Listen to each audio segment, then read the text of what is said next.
Olá pessoal, vamos lá, vamos explicar então com muito carinho aqui todo o procedimento da asta pública. Quando eu falo asta pública, nós estamos falando sim do leilão, leilão de imóveis.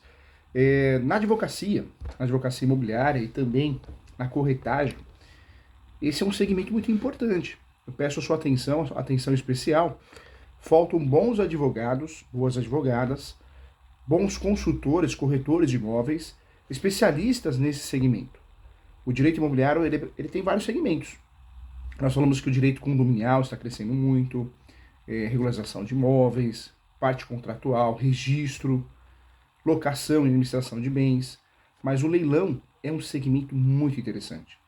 Eu costumo dizer que leilão e desapropriação, o Brasil ainda vai passar por muitas manutenções, muitos projetos, muitas reformas.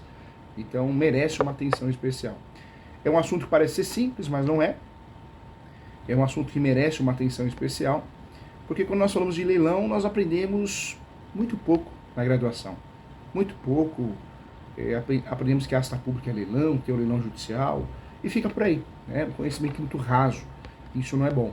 Então vamos lá, vamos aprofundar esse assunto tão importante, não só os conceitos de leilão, procedimento, mas todas as dúvidas que o nosso cliente possa nos perguntar, para que a gente possa ajudar a prestar um serviço de qualidade, de excelência, de consultoria, tá bom? Vamos juntos aqui. Vamos estudar também as teses, tá? Todas as teses de defesa, uma por uma.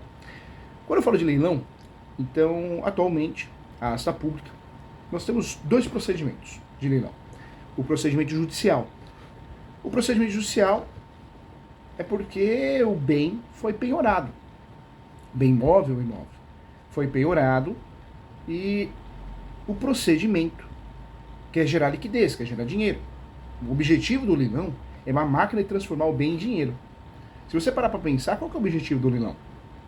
Vai transformar aquelas cadeiras, aquelas mesas, aquele carro, aquele imóvel em dinheiro, para satisfazer a dívida. A dívida gerada em virtude de uma obrigação judicial. O leilão judicial, ele acontece em virtude de uma dívida ou uma obrigação judicial. Ação de cobrança, ação monitória, de procedimento especial, cumprimento de sentença,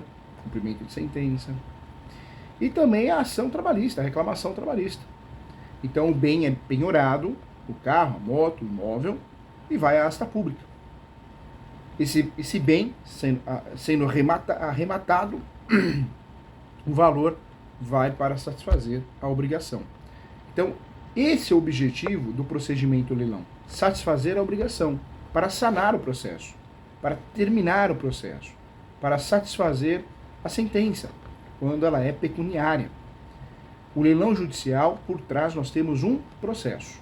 Seja um processo de procedimento comum, com uma ação de cobrança, seja um processo de procedimento especial, com uma ação monitória, seja um processo na fase de execução, cumprimento de sentença, ou ainda uma reclamação trabalhista. Isso pode acontecer também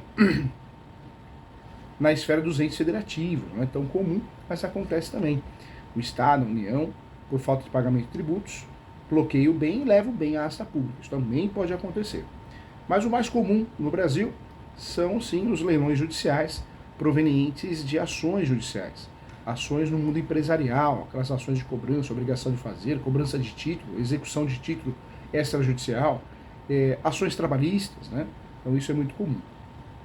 Quero lembrar você também que o Código de Processo Civil atual, ele trouxe algumas novidades importantes. A primeira novidade importante que eu queria conversar com você é a possibilidade de parcelamento. Então eu posso comprar um imóvel no leilão, arrematar um imóvel no leilão, e eu posso pagar parcelado. Isso não acontecia, isso não existia.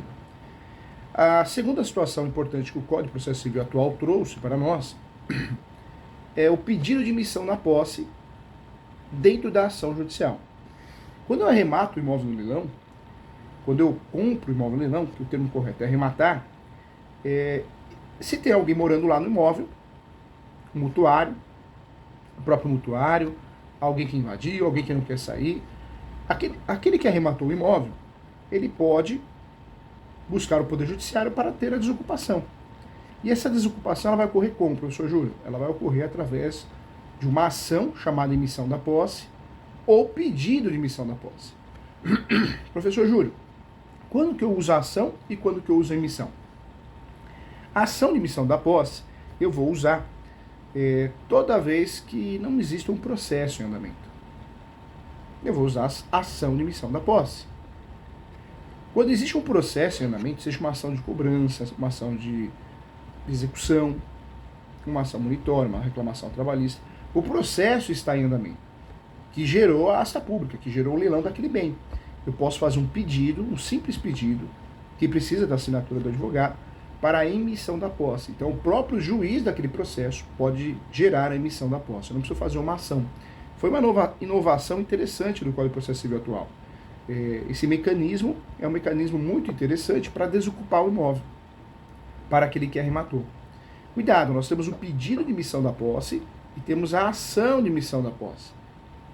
O objetivo dos dois é o mesmo, mas o pedido é dentro de um processo já existente.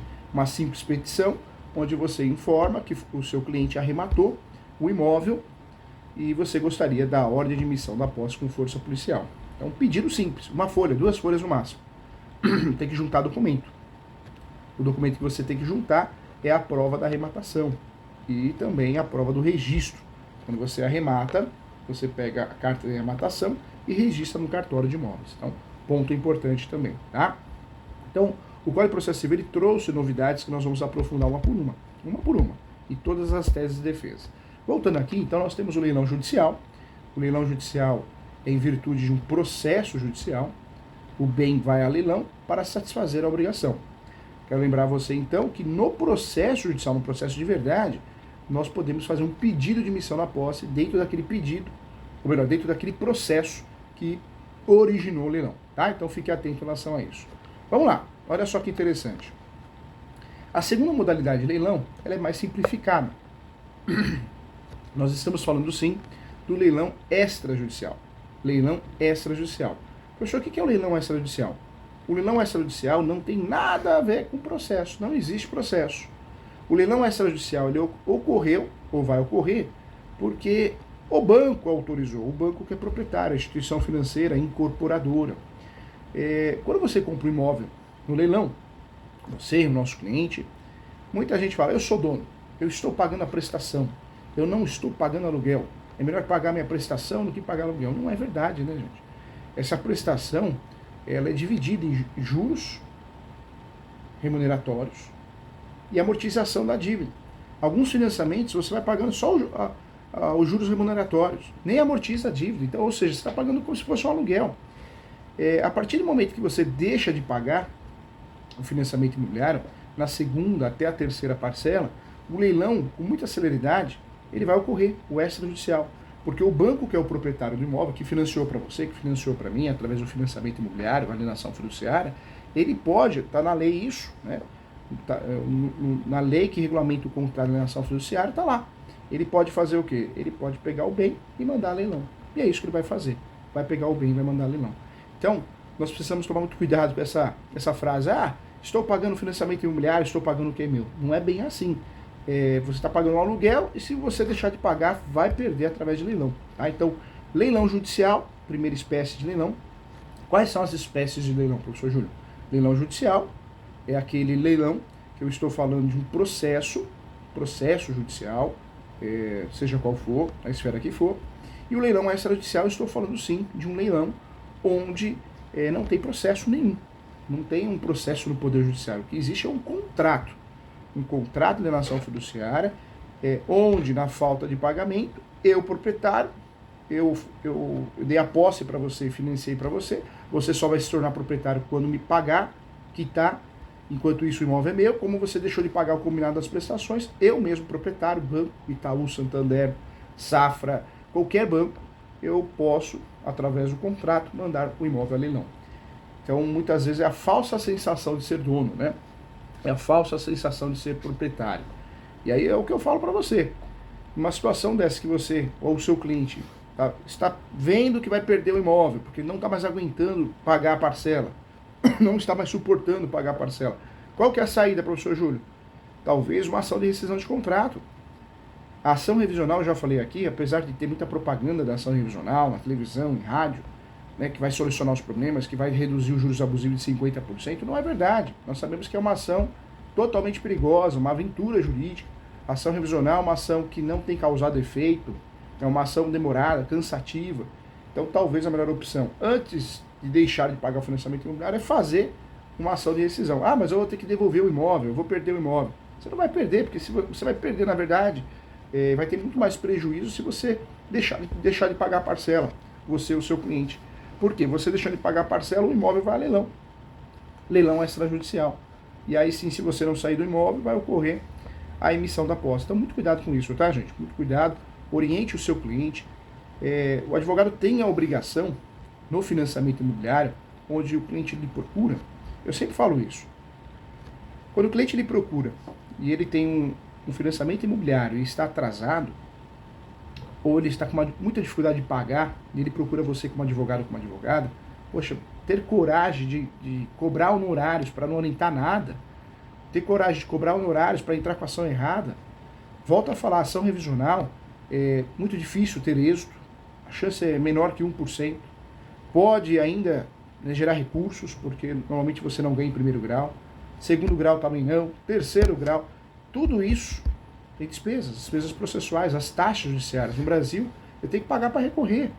Então, se essa pessoa já está, esse casal, essa família já está numa situação difícil, uma situação que não está conseguindo pagar o financiamento imobiliário, poxa, e mesmo assim você vai influenciar e fazer uma revisional? Ah, professor, mas eu não sabia que essa ação revisional não dá em nada. Então está sabendo agora, não que você vai deixar de prestar o seu serviço, mas informa, assim, o cardápio, o leque de serviços que você pode oferecer. Já falei da ação de rescisão de contrato. Ah, professor, mas vai perder o imóvel. Dá 2 passos para trás, dá 5 para frente. Já falei aqui também da ação de exigir de contas, quando o banco, a incorporadora, a instituição financeira se nega a prestar contas, uma saída. Dá para chamar para uma conversa, numa audiência de conciliação. Tem a ação de perdas e danos, também não é tão viável assim, porque a indenização no Brasil existe um controle, ninguém fica milionário, igual nos filmes americanos, através de danos morais. Então, explica isso para o cliente. Explica que a revisional é uma ação onerosa, demorada, a chance de êxito é muito pequena. Se mesmo assim ele quiser fazer, aí é outro papo, né? Aí você não tem culpa, mas você foi honesto. Nada melhor que a nossa consciência, hein? Então, cuidado, tá? Então, duas espécies de leilões nós temos. O leilão judicial e o leilão extrajudicial. Quero lembrar você que o leilão judicial, então, vem processo no meio. Você pode fazer uma emissão da posse dentro do processo, um pedido. Já o leilão extrajudicial, não. O leilão extrajudicial você tem que fazer, na verdade, uma ação chamada ação de emissão da posse, tá? Então, muito cuidado aí. Isso é muito importante.